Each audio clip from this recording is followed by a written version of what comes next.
Dua pembodohan yang dilakukan oleh para pemimpin Indonesia yang harus saya lawan. Sebenarnya masih banyak sekali pembodohan-pembodohan yang dilakukan oleh para pemimpin Indonesia. Tetapi dalam kesempatan video yang cukup singkat dan pendek ini, kami Al-Fakir Tawa Mu'alim akan menyatakan melawan dua pembodohan. Jadi dalam video yang cukup singkat pendek ini, kami hanya akan melawan dua pembodohan saja, karena dua pembodohan ini yang sangat fatal. Jika dua pembodohan ini bisa diberantas, maka rakyat Indonesia seluruhnya ini akan hidup adil, makmur, sejahtera, bergelimang harta, menjadi tuan-tuan dan majikan di negeri sendiri, bahkan mampu memiliki pembantu-pembantu rumah tangga dari luar negeri. Jika dua pembodohan ini benar-benar diberantas oleh para pemimpin di Indonesia. Perhatikan, dua pembodohan pemimpin Indonesia yang harus kita lawan.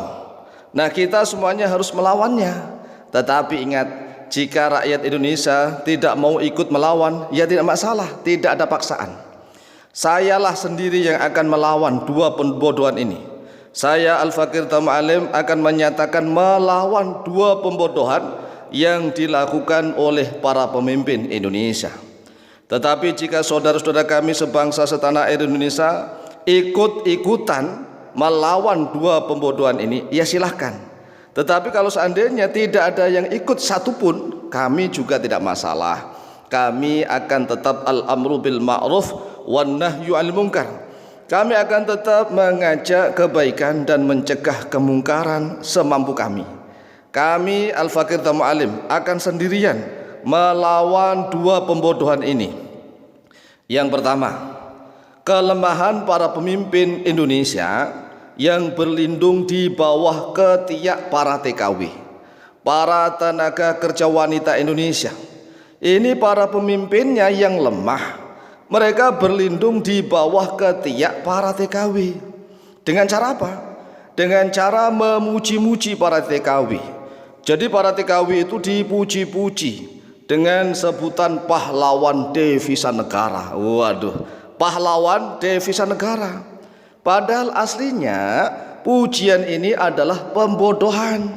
Jadi pujian ini pembodohan.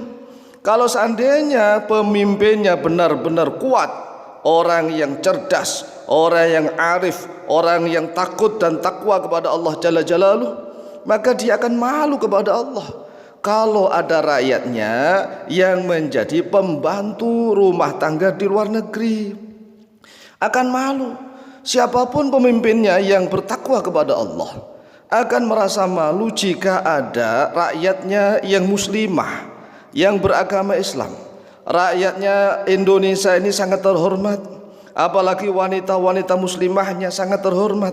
Mereka wanita muslimah ini harus meninggalkan suami dan anak-anak demi untuk melanjutkan kelangsungan hidup rumah tangga mereka.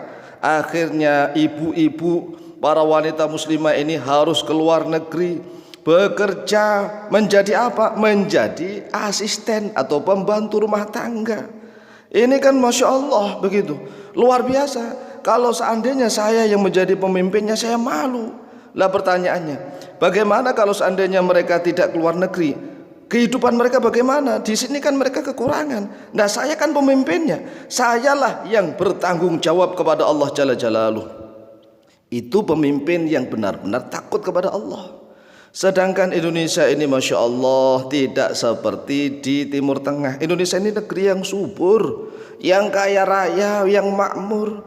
Sedangkan di Timur Tengah sana itu tandus kering kerontang, padang pasirnya ya pasir, kemudian gunungnya batu-batuan yang sangat gersang.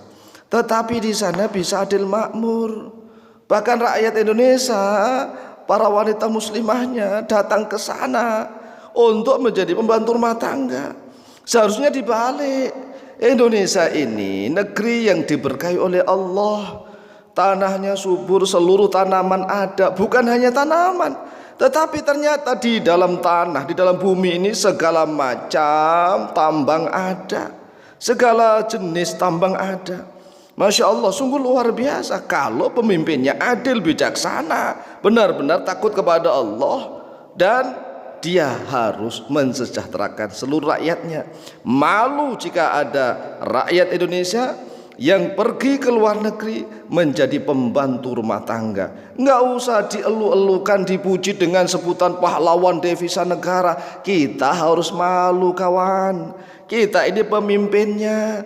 Kita harus bisa membalik keadaan. Kita kelola seluruh kekayaan yang telah Allah berikan kepada kita untuk kesejahteraan rakyat. Kita harus rela hidup sederhana apa adanya kalau kita jadi pemimpin. Yang penting rakyat kita adil, makmur, sejahtera, hidup bahagia, tidak terlunta-lunta, tidak ada yang menjadi TKW. Kalau seandainya jadi TKW ya di sana menjadi dokter misalnya, jadi guru, jadi dosen, jadi arsitek, jadi insinyur, jadi konsultan, begitulah.